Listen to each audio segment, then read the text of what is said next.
집안에 도는 미묘한 가스 냄새, 라면 끓이다 깜빡했나 봐요. 식탁 위 유난히 진한 보리차, 남편이 먹던 수면제와 비슷한 냄새. 순자는 방에 들어가 떨리는 손으로 일일이를 누른다.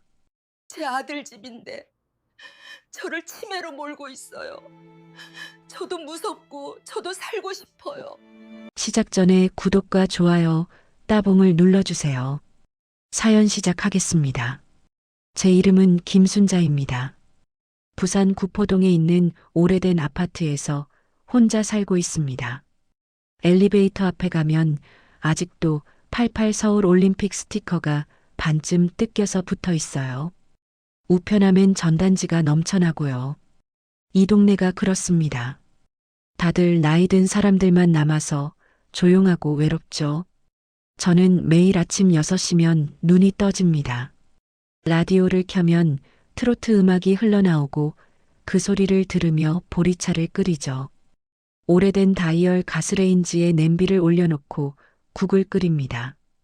에이, 나이 들어도 애들 도와줄 수 있을 때 도와줘야지. 남편은 IMF 때 쓰러지고 나서 그대로 세상을 떠났어요. 그때가 10여 년 전이니까 참 오래됐네요. 남편이 떠난 뒤로 저는 전통시장에서 평생을 떡장사하며 아들 하나 키워냈습니다. 새벽부터 떡매를 치고 비 오는 날이고 눈 오는 날이고 장사하러 나갔죠. 제 아들 박진호는 올해 42이에요. 겨우겨우 대기업 협력업체 과장까지 올라갔습니다. 며느리 최지연은 39인데 경력이 끊긴 뒤로 다시 콜센터에서 일하고 있어요. 손녀 하늘이는 초등학교 1학년이고요.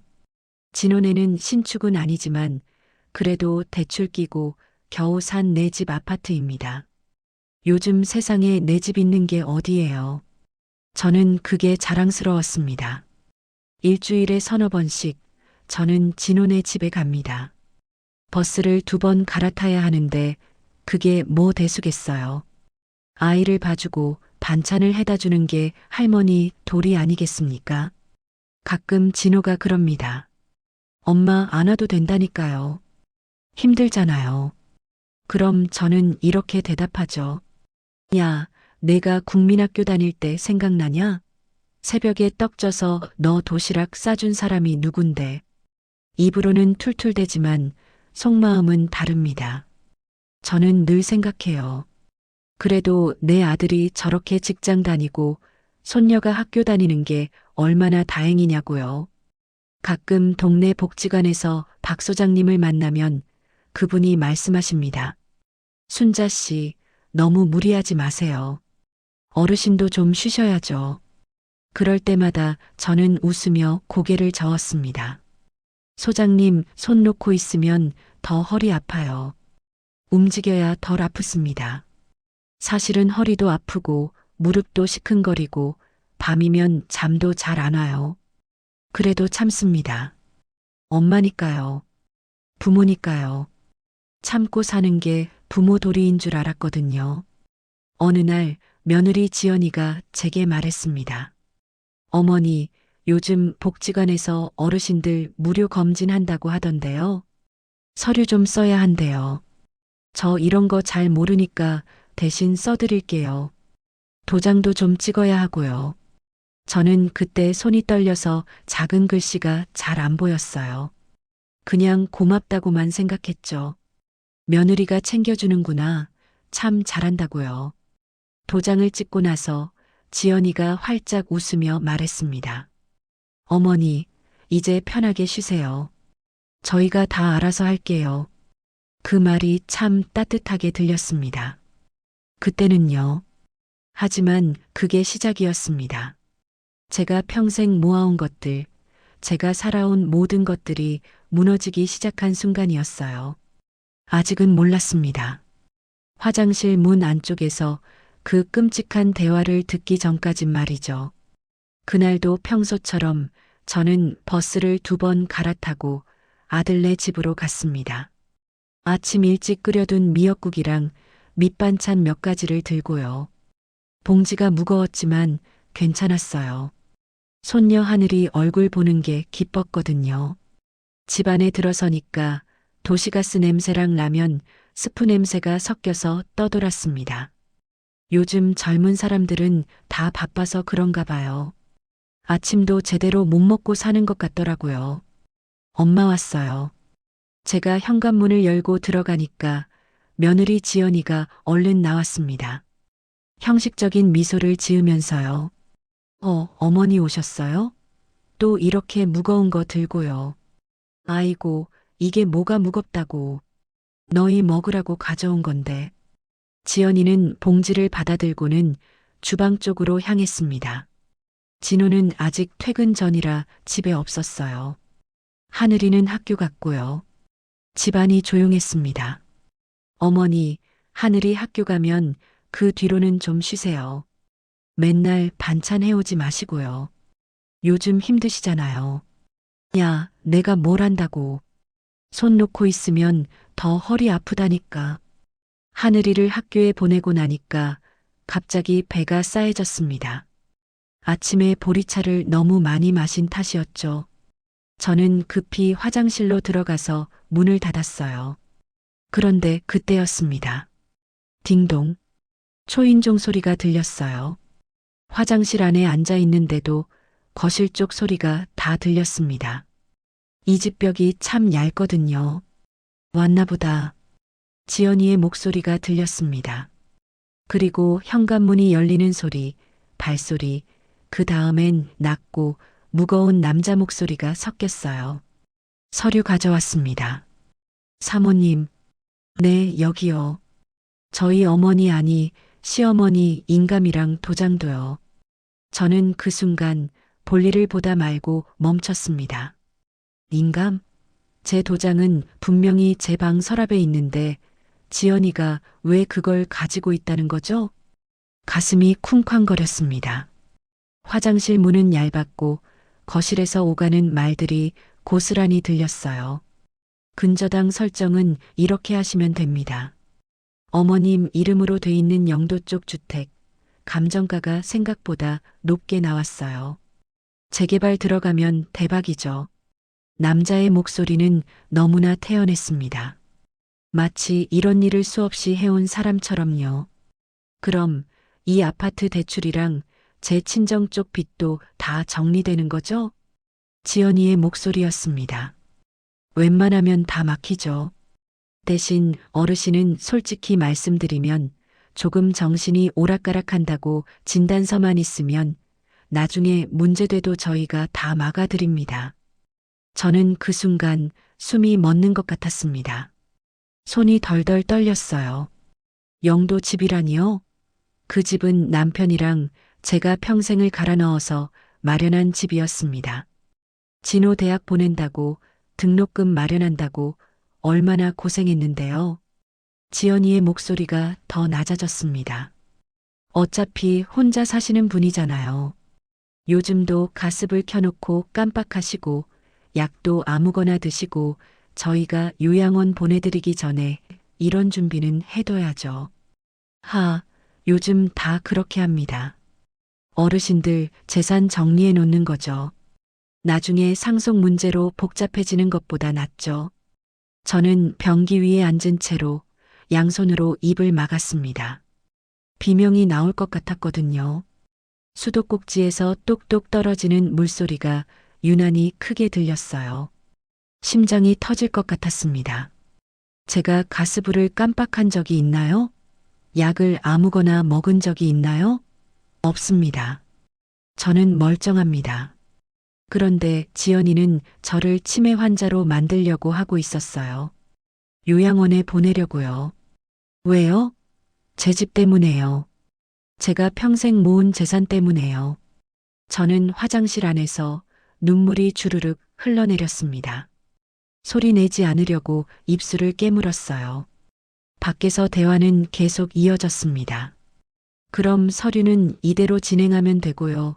진단서는 빨리 받아오세요.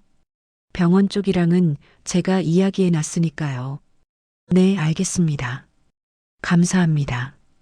현관문이 닫히는 소리가 들렸습니다. 저는 한참을 그대로 앉아 있었어요. 일어날 수가 없었습니다. 다리에 힘이 풀렸거든요. 내가 내 며느리한테 이런 취급을 받는구나. 내 아들은 이걸 알고 있을까? 머릿속이 하얗게 변했습니다. 눈앞이 캄캄했어요. 제가 이제껏 살아온 세월이, 제가 아들 위해 고생한 모든 시간이 한순간에 무너지는 것 같았습니다. 한참이 지나고 나서야 저는 겨우 화장실 문을 열고 나왔습니다. 지연이는 아무 일도 없었다는 듯이 거실 소파에 앉아 있었어요. 어머니, 괜찮으세요? 변비 오셨나 봐요? 뭐. 나이 들면 다 그렇지. 제 목소리는 떨리고 있었지만 지연이는 눈치채지 못했습니다. 아니, 눈치채고도 모른 척 했을 수도 있겠죠. 저는 거실 테이블을 흘끔 봤습니다. 서류 뭉치가 놓여 있었어요. 굵은 글씨가 눈에 들어왔습니다. 근저당권 설정 계약서, 채무자 김순자. 가슴이 철렁 내려앉았습니다. 제 이름이었어요. 제가 도장을 찍은 적도 없는 서류에 제 이름이 선명하게 박혀 있었습니다. 그 순간 머릿속에 한 장면이 떠올랐습니다. 며칠 전 지연이가 제게 했던 말이요. 어머니, 복지관에서 어르신들 무료 검진한다고 서류 좀 써야 한대요. 그때 저는 글씨도 제대로 안 보였고 손도 떨렸어요. 지연이가 대신 써준다고 해서 그냥 도장만 찍어줬죠. 그게 이런 서류였다니요. 저는 그제야 깨달았습니다. 제가 제 손으로 제 집을 넘겨준 거라는 걸요. 그날 오후 저는 아들네 집에서 나와 버스 정류장까지 걸었습니다. 다리가 후들거렸어요. 평소 같으면 금방 걷는 거리인데 그날은 한 걸음 한 걸음이 무겁게 느껴졌습니다. 버스 안에서 창밖을 보며 계속 생각했어요. 제가 뭘 잘못한 걸까요? 평생 아들 하나 잘 키우겠다고 시장에서 떡 팔고 손이 얼어터지고 허리 휘어도 참았는데 이게 제가 받을 대접인가요? 집에 돌아와서도 멍하니 앉아 있었습니다. 라디오에서 옛날 가요가 흘러나왔어요. 남편이 좋아하던 노래였죠. 문득 남편 얼굴이 떠올랐습니다. 여보, 나 이제 어떻게 해야 하나요? 우리 아들이, 우리가 그렇게 키운 아들이 이럴 수가 있나요? 눈물이 또 주르륵 흘러내렸습니다. 저는 그날 밤 한숨도 못 잤어요. 며칠이 지났습니다. 아들네 집에서 전화가 왔어요. 진호였습니다. 엄마, 오늘 저녁에 집에 올래요? 치킨 사놨어요. 엄마 좋아하시는 옛날 통닭 스타일이라고. 그래, 알았다. 가고 싶지 않았습니다. 솔직히 말하면 무서웠어요. 하지만 손녀 하늘이 얼굴이 보고 싶었고 무엇보다 제 아들의 얼굴을 직접 보고 싶었습니다. 진호가 정말 이 일을 알고 있는 건지 아니면 지연이 혼자 꾸민 일인지 확인하고 싶었거든요. 저녁 무렵 저는 또 버스를 타고 아들네 집으로 갔습니다. 집 안에 들어서니까 치킨 냄새가 났어요. 식탁에는 치킨 상자가 놓여 있었고 진호와 지연이 그리고 하늘이가 앉아 있었습니다. 할머니 왔다. 하늘이가 환하게 웃으며 달려왔습니다. 제 품에 폭 안기는 손녀를 안으니까 눈물이 핑 돌았어요. 이 아이는 아무것도 모르죠. 어른들이 뒤에서 무슨 짓을 하는지요. 우리 하늘이 학교 재미있었어? 응. 오늘 미술 시간에 그림 그렸어. 할머니 그렸어. 그래. 우리 하늘이 효녀네. 식탁에 둘러앉았습니다. 진호가 치킨을 접시에 덜어주면서 말했어요. 엄마, 많이 드세요. 요즘 입맛 없으시다며? 응, 먹을게. 하지만 제 목에는 치킨이 넘어가지 않았습니다. 씹어도 삼켜지지 않았어요. 텔레비전에서는 90년대 드라마 재방송이 나왔습니다. 효도를 말하는 장면들이었어요. 아들이 어머니 등을 주물러주고 어머니가 행복하게 웃는 모습이요. 옛날엔 저게 당연한 줄 알았는데 저는 치킨을 내려놓고 물을 한 모금 마셨습니다. 지연이가 제 눈치를 살피는 게 느껴졌어요. 하지만 모른 척 했습니다. 하늘이가 고개를 갸웃하며 제게 물었습니다. 할머니, 왜 그래? 맛없어? 아니야, 맛있어. 근데 하늘아, 우리 하늘이는 크면 어떤 어른이 되고 싶어? 착한 어른? 그래, 착한 어른. 그리고 말이야, 절대로 사람을 속이는 어른은 되지 마라. 알겠지? 순간 지연이의 눈빛이 흔들렸습니다. 진호도 젓가락을 든 채로 멈췄어요. 텔레비전 소리만 둥둥 울렸습니다. 엄마, 갑자기 왜 그런 말씀을? 아니다. 그냥 하는 소리야. 저녁을 먹고 나서 설거지를 하는 척하며 부엌에 섰습니다. 거실에서 진호와 지연이가 낮은 목소리로 이야기하는 게 들렸어요. 어머니 요즘 좀 이상하지 않아? 말투도 그렇고. 그러게. 혹시 뭘 눈치챈 건 아니겠지? 설마. 그날 화장실에 계셨잖아. 못 들었을 거야. 저는 설거지를 하다 말고 손을 멈췄습니다. 아, 이 사람들은 제가 화장실에서 다 들었다는 걸 모르는구나. 아니, 모른다고 생각하고 있구나. 그 순간 저는 깨달았습니다. 모른 척 해야겠다고요. 제가 다 알고 있다는 걸 들키면 이 사람들이 더 빨리 움직일지도 모릅니다. 요양원에 보낼 계획을 당길 수도 있어요. 진단서를 더 빨리 받으려고 할 수도 있고요. 아니야, 지금은 참아야 해. 증거를 모아야 해. 하지만 어떡해요? 저는 그냥 평범한 노인일 뿐인데 무슨 증거를 어떻게 모으란 말입니까? 집으로 돌아오는 길, 저는 복지관 박 소장님 생각이 났습니다. 그분은 오래전부터 자원봉사를 하시던 분이에요. 어르신들 상담도 많이 하시고 법률 상담도 연결해 주신다고 들었어요. 다음 날 저는 복지관을 찾아갔습니다. 박 소장님은 사무실에 계셨어요. 어머, 순자 씨. 어쩐 일이세요? 소장님, 저 이런 말 해도 되나 모르겠는데. 저는 주저하다가 결국 다 털어놓았습니다. 화장실에서 들은 이야기, 제 도장이 어떻게 쓰였는지, 지연이가 뭐라고 했는지, 전부요. 말하는 내내 목소리가 떨렸습니다. 박 소장님의 얼굴이 점점 굳어졌어요. 순자 씨, 이거 그냥 넘어갈 일이 아니에요. 요즘 노인 재산 갈취 범죄 진짜 많습니다. 더구나 치매로 몰아서 요양원 보내버리면 서류가 어떻게 바뀌는지도 모르게 돼요. 하지만 제 아들인걸요. 아드님이 주도한 건지 며느님 쪽에서 한 건지는 아직 모르죠.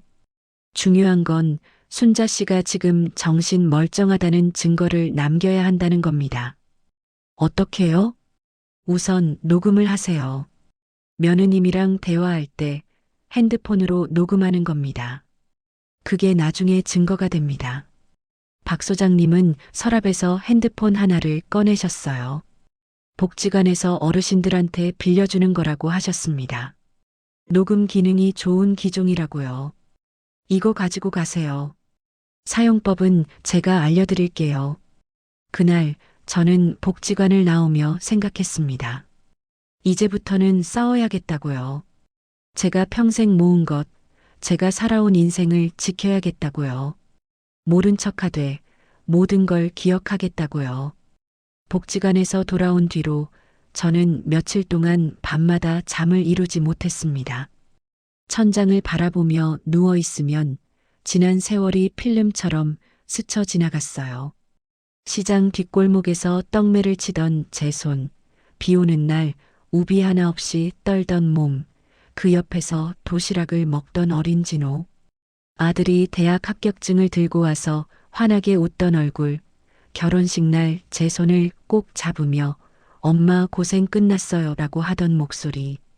내가 뭘 그렇게 잘못 살았다고 내 재산을 훔쳐가려는 거지? 가슴이 답답했습니다. 숨이 막히는 것 같았어요. 새벽 4시 5시까지 뒤척이다 겨우 잠들면 악몽을 꿨습니다. 요양원 침대에 누워 있는데 아무도 찾아오지 않는 꿈이요. 일주일쯤 지났을 때 저는 결심했습니다. 박 소장님이 주신 핸드폰을 가방 깊숙이 넣고 다시 아들네 집으로 가기로요. 이번에는 증거를 남기겠다고 마음먹었어요. 버스를 타고 가는 내내 가슴이 두근거렸습니다. 무서웠어요. 제가 이런 일을 할 수 있을까? 들키면 어떡하나? 온갖 생각이 머릿속을 휘젓고 다녔습니다. 아들네 집 앞에 도착했을 때 손이 떨렸습니다. 초인종을 누르기 전에 저는 심호흡을 크게 했어요. 그리고 가방 안에 있는 핸드폰을 만져봤습니다. 박 소장님이 알려주신 대로 녹음 버튼만 누르면 됩니다. 어머니, 또 반찬을 이렇게나 많이. 지연이가 문을 열어주며 형식적으로 웃었습니다. 예전 같으면 그 미소가 고맙게 느껴졌을 텐데 이제는 섬뜩했어요. 얘야, 먹으라고 가져온 건데 뭐. 근데 있잖아. 저는 일부러 말끝을 흐렸습니다. 그리고 헷갈리는 표정을 지어 보였어요. 요즘 내가 자꾸 깜빡깜빡하네. 며칠 전에 무슨 서류 쓴 것도 기억이 잘 안 나고. 지연이의 눈빛이 번쩍 빛났습니다. 제가 원하던 반응이었어요. 어머니, 그러게요. 요즘 많이 잊어버리시더라고요. 저는 가방 안에서 핸드폰 녹음 버튼을 살짝 눌렀습니다. 가슴이 쿵쾅거렸지만 표정은 최대한 멍한 척 유지했어요. 그 서류 말인데 내가 정말 도장 찍었나? 기억이 가물가물하네. 어머니, 지난번에 복지관 무료 검진 서류 쓸 때요. 제가 옆에서 도와드렸잖아요. 어머니 손 떨리시니까 제가 도장도 대신 찍어드렸고요. 혹시 잊으셨어요? 그 말 고스란히 녹음됐습니다. 제가 도장도 대신 찍어드렸고요. 제 동의 없이 제 도장을 찍었다는 증언이요. 아, 그랬나? 내가 진짜 깜빡했네. 어머니 요즘 자주 그러세요. 걱정돼요. 지연이는 제 어깨를 토닥이며 말했습니다. 그 손길이 차갑게 느껴졌어요. 저를 걱정하는 게 아니라 빨리 치매 환자로 만들고 싶은 마음이 느껴졌습니다. 하늘이 어디 갔어? 학원 갔어요. 요즘 영어 학원도 다니고 피아노도 배우고 바쁘더라고요. 학원비 많이 들겠네. 그러게요. 한 달에 60만 원은 나가요. 진호 월급으론 빠듯해서. 지연이가 말끝을 흐렸습니다. 그 표정 속에 담긴 의미를 저는 알았어요. 그래서 어머니 집이 필요하다는 뜻이겠죠. 저는 그날 하늘이가 학원에서 돌아올 때까지 집에 있었습니다. 손녀 얼굴이라도 보고 가고 싶었거든요. 저녁 무렵 진호가 퇴근해서 들어왔어요. 엄마, 오늘도 오셨어요? 고생 많으세요. 아니다 뭐. 하늘이 보러 왔지. 저녁을 먹고 나서 저는 화장실에 갔습니다. 그리고 나오려다가 진호 방 쪽에서 들리는 목소리에 멈칫했어요. 방문이 살짝 열려 있었거든요. 지연이의 목소리였습니다. 진호야, 어머니 요즘 진짜 이상해. 아까도 도장 찍은 거 기억 못한다면서? 진단서 빨리 받아놔야 돼. 심장이 쿵 내려앉았습니다. 진단서라니요? 치매 진단서 말하는 건가요? 진호의 목소리가 들렸습니다. 지연아, 그래도 우리 엄마인데 좀 천천히 하자. 나도 마음이 편치 않아. 당신 회사 그만두게 생겼는데 무슨 소리야? 나도 콜센터 일 언제 잘릴지 모르고 하늘이 학원비는 어떻게 내고 친정 쪽 카드 빚은 어머니 집 한 채로 다 정리되면 우리도 숨 좀 쉬는 거잖아. 지연이의 목소리가 점점 높아졌습니다. 저는 복도 벽에 등을 기댄 채 양손을 떨며 서 있었어요. 그래도 뭐, 당신이 지금 효자 노릇하고 싶어? 어머니한테 평생 얹혀 살 거야? 우리도 살아야 한다고. 진호는 끝내 아무 말도 하지 못했습니다. 침묵만 흘렀어요. 그 침묵이 저는 더 무서웠습니다. 아, 내 아들도 알고 있구나. 다 알면서도 입을 다물고 있는 거구나. 저는 조용히 현관문을 열고 나왔습니다. 계단을 내려가는데 다리에 힘이 풀렸어요. 난간을 붙잡고 겨우겨우 내려갔습니다. 밤거리를 걸으며 하늘을 올려다봤습니다. 별이 하나도 안 보였어요. 구름이 잔뜩 낀 하늘이었습니다.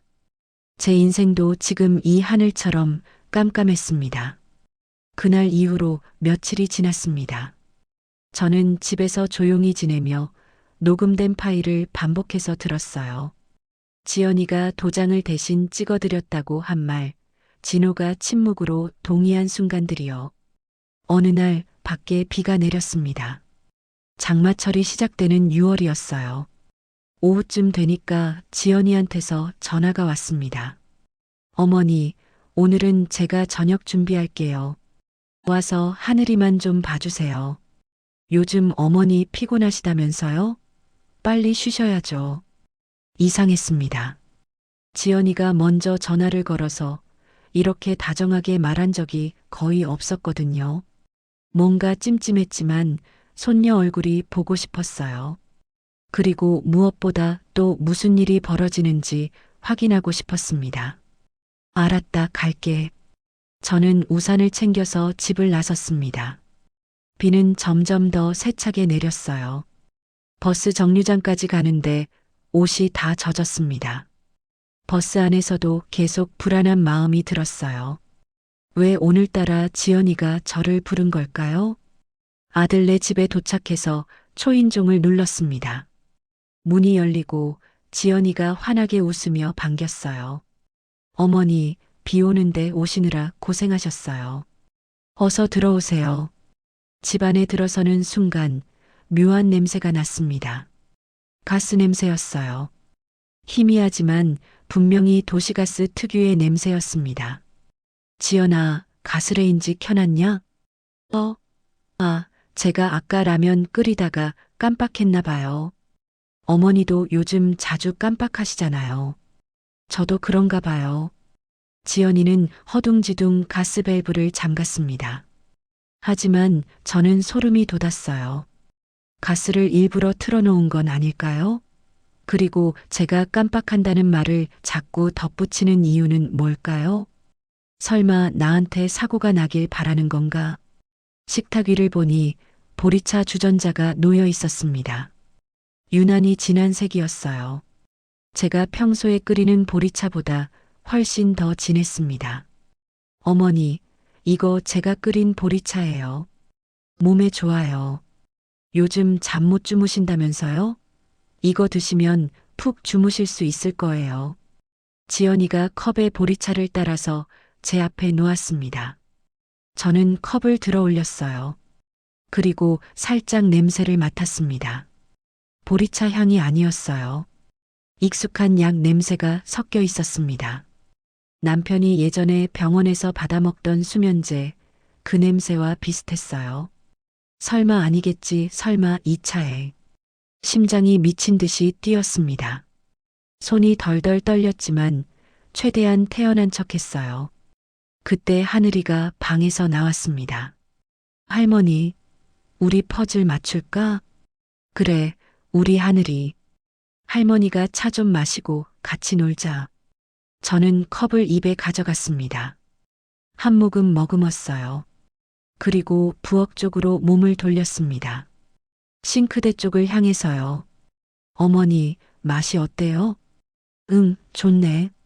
물 좀 마셔야겠다. 저는 싱크대 앞에서 입에 머금었던 차를 조용히 뱉어냈습니다. 물소리에 섞여서 지연이는 눈치채지 못했어요. 그리고 컵을 거의 비운 척 식탁에 툭 내려놓았습니다.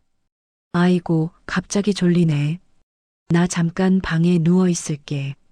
어머니, 편히 쉬세요. 제가 하늘이 봐드릴게요.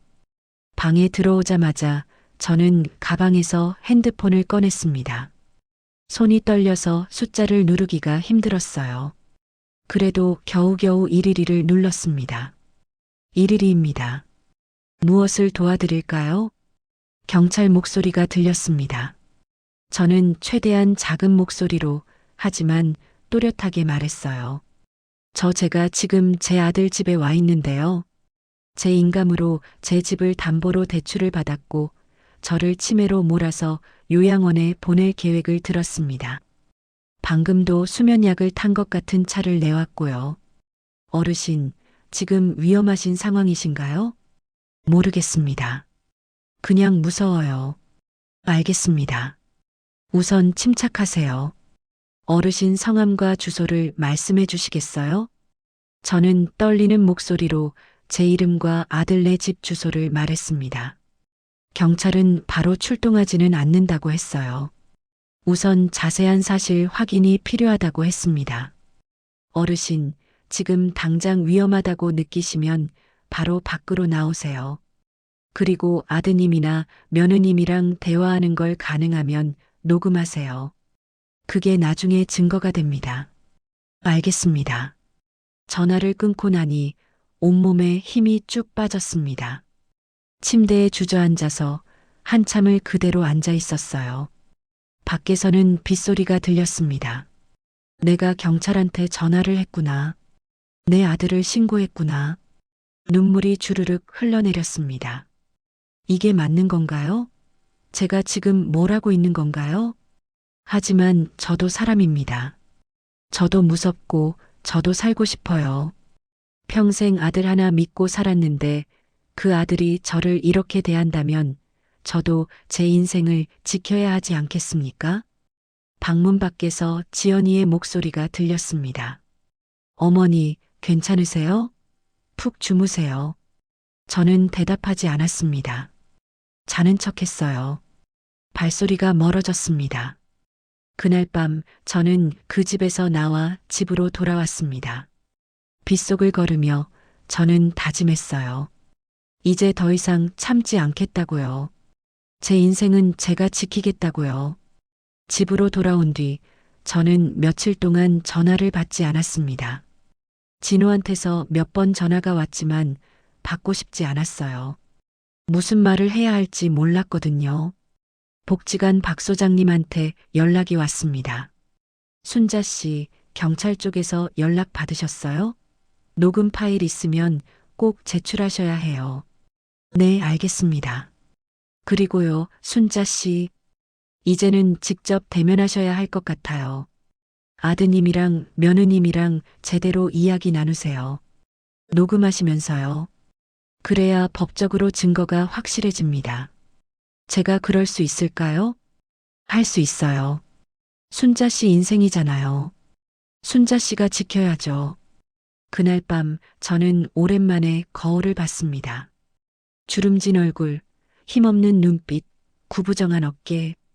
언제부터 제가 이렇게 늙어버렸을까요? 언제부터 저는 엄마라는 이름 뒤에 숨어서 제 자신을 잃어버렸을까요? 나도 사람인데. 다음 날 저는 진호한테 먼저 전화를 걸었습니다. 진호야, 엄마다. 엄마, 왜 전화 안 받으셨어요? 걱정했잖아요. 미안하다. 몸이 좀 안 좋아서 오늘 저녁에 너희 집에 갈게. 할 이야기가 있다. 네. 무슨 이야기요? 가서 아마. 전화를 끊고 저는 핸드폰을 꼭 쥐었습니다. 손이 떨렸지만 이번에는 도망치지 않기로 했어요. 저녁 무렵 아들네 집에 도착했습니다. 문을 열고 들어서니 진호와 지연이가 소파에 앉아 있었어요. 표정이 굳어 있었습니다. 뭔가 눈치챈 것 같았어요. 엄마, 무슨 일이세요? 갑자기 할 이야기가 있다고. 앉자, 진호야. 저는 거실 의자에 앉았습니다. 그리고 가방 안에서 핸드폰을 꺼냈어요.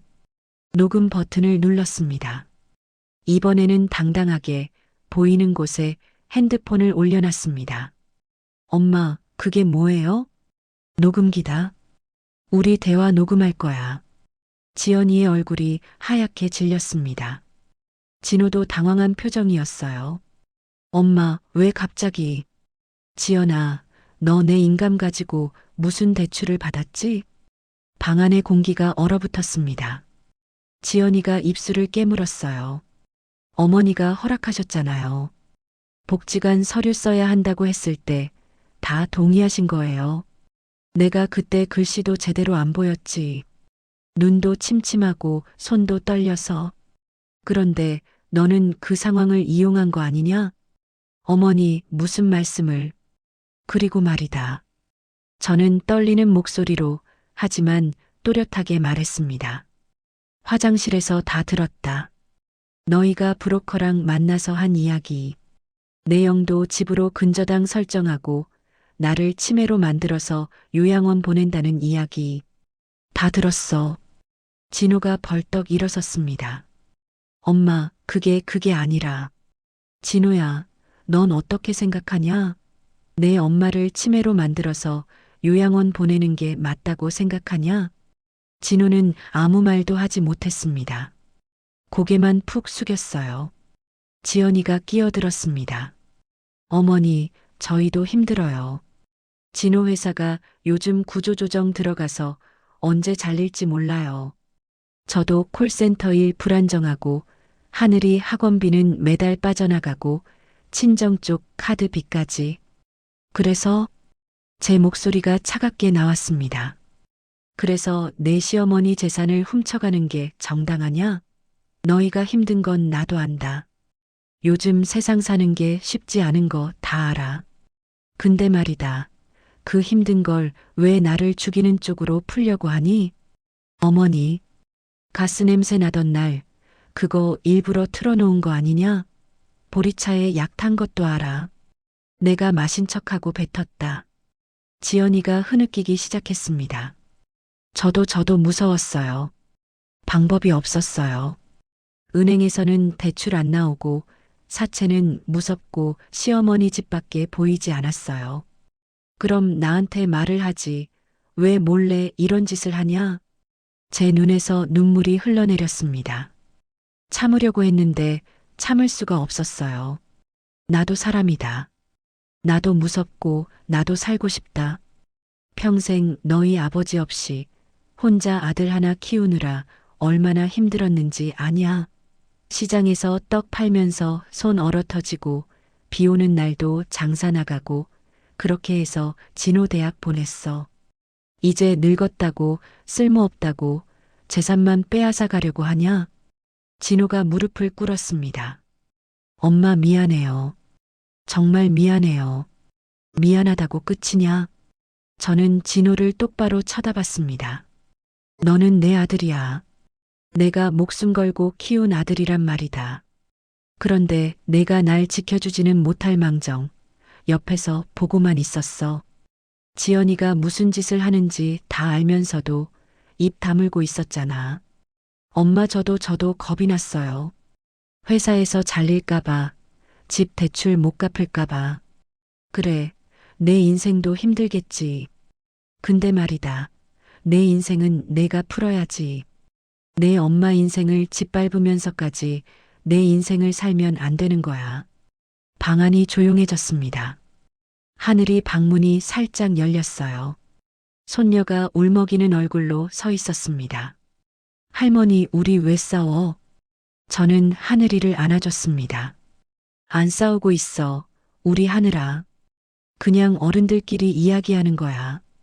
그날 저는 깨달았습니다. 더 이상 참고 사는 엄마로 살 수 없다는 걸요. 제 인생은 제가 지켜야 한다는 걸요. 그날 밤 이후 며칠 동안 저는 집에서 조용히 지냈습니다. 경찰서에서 연락이 왔어요.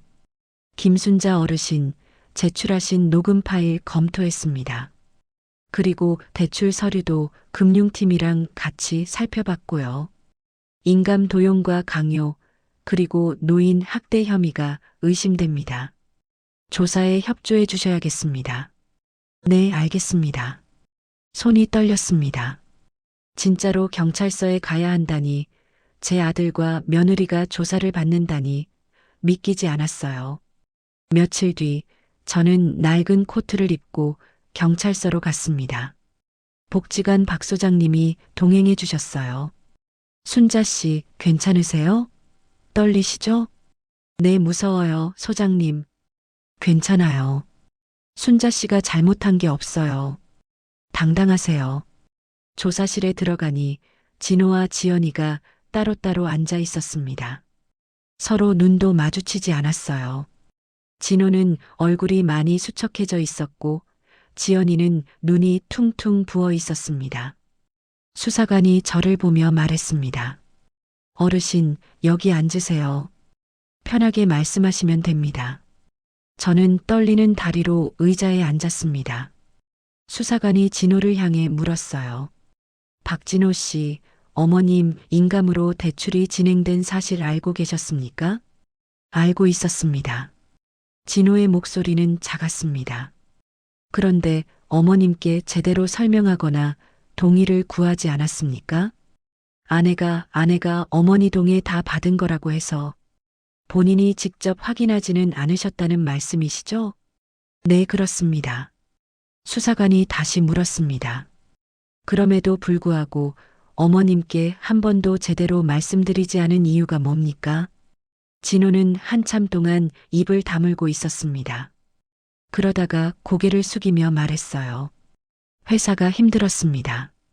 구조조정 얘기가 나오고 집 대출은 밀리고 솔직히 저도 숨 좀 쉬고 싶었습니다.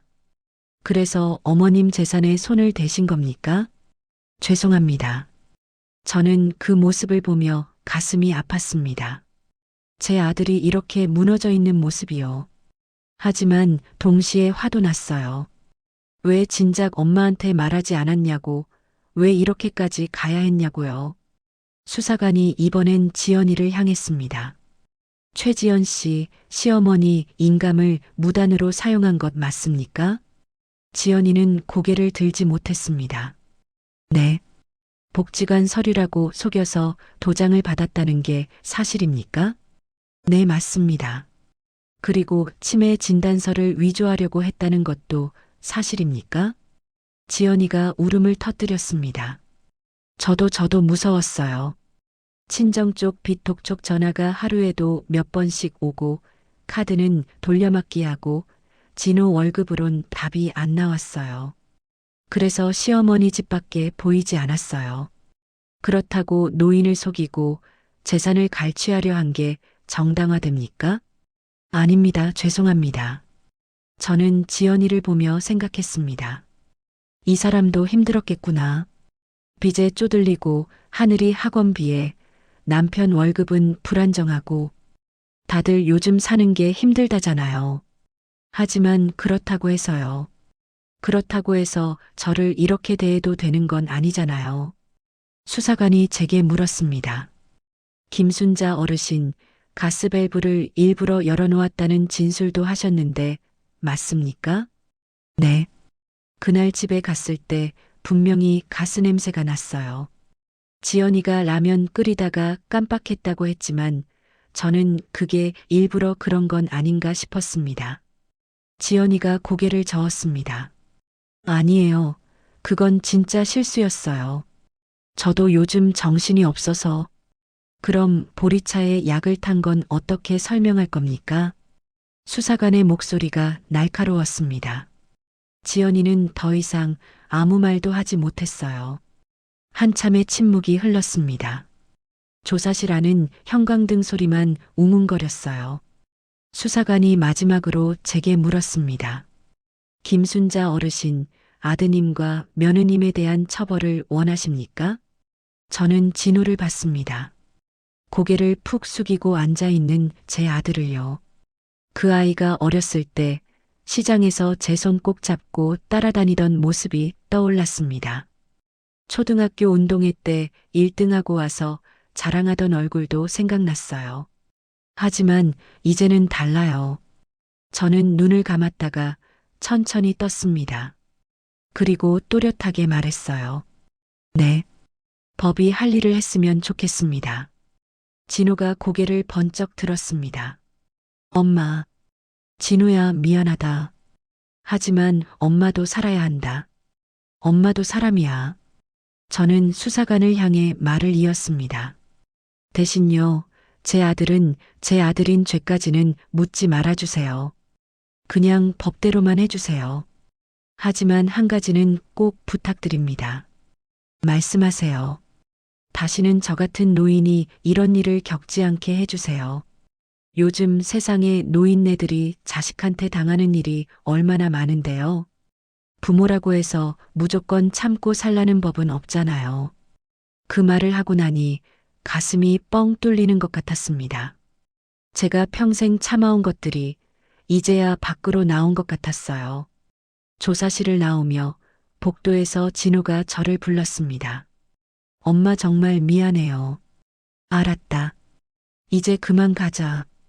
저는 더 이상 돌아보지 않았습니다. 박 소장님과 함께 경찰서를 나왔어요. 밖에는 햇살이 따뜻하게 내리쪼이고 있었습니다. 순자 씨 잘하셨어요. 고맙습니다, 소장님. 이제 시작입니다. 제 인생을 되찾는 시작이요. 그로부터 몇 달이 지났습니다. 법원에서 판결이 나왔어요.